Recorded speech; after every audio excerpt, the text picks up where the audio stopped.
I guess what we were talking about earlier, the position of Frodo and Sam, whether they have to trust Smeagol or just get rid of him. Like, if you were in one of those positions, I guess what I was asking, how you relate to any of the characters, what would you see yourself doing? Like, trusting like Frodo did, or more in the perspective of. Like in general, or how would we treat Smeagol? What are you asking? Yeah, Sorry. yeah. Like, how would you treat Smeagol in that Oh, position? I beat him up. Like I'd just abuse him. I'd just be like, I think you are less than me. I'm gonna subjugate you and enslave you. What kind of question is that, Jason? I would treat him with goodness and honesty and humility. I would give him the benefit of the doubt and a piece of my bread. Like, Which one is it, Will? Which one is? if he had what I needed, I'd do what I would need to get what it is that he had. And I would prevent myself from corrupting myself to whatever degree I could. Okay, interesting answer. That's kind of what Schmiegel's doing. I mean, they have what he needs. He's kind of doing that same. He's not killing them. Assuming I'm dealing with like a lecherous, scummy individual. Hopefully, between rational men, I'd just perform a trade and it would be kosher and rational. But with a Smeagol type, right? And in a crisis, all of our everyday ethics go right out the window. And it's like, well, I don't know what I would do if the entire fate of the world depended on my success and this guy had the tools to get me there. Like everything I possibly could, hopefully. Yeah. That's a fair point. It was a But poorly worded question. if I had a friend who was a Smeagol, I wouldn't. I'd set boundaries.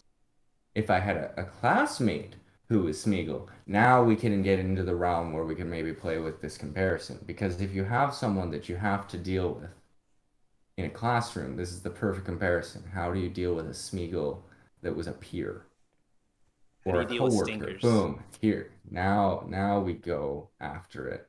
So what would you do, Jason, if you worked with a Smeagol? How would you handle them? They're on your team for a project. Does this Smeagol have like the multiple personality disorder where it keeps switching between Smeagol and Gollum?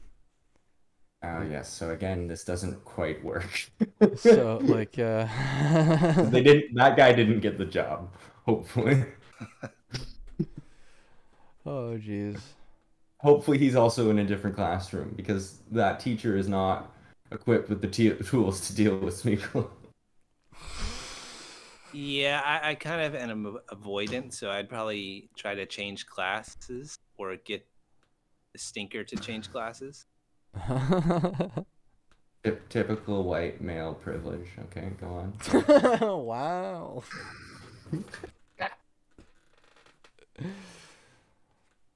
Stinker. You call me stinker? No, I'm just saying, stinker.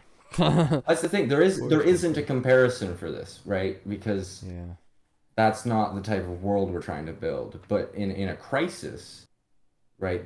And that's where you get. So when you have people in society that live like a Smeagol, how do you deal with them? Let's really try to create a real world scenario of a Gollum.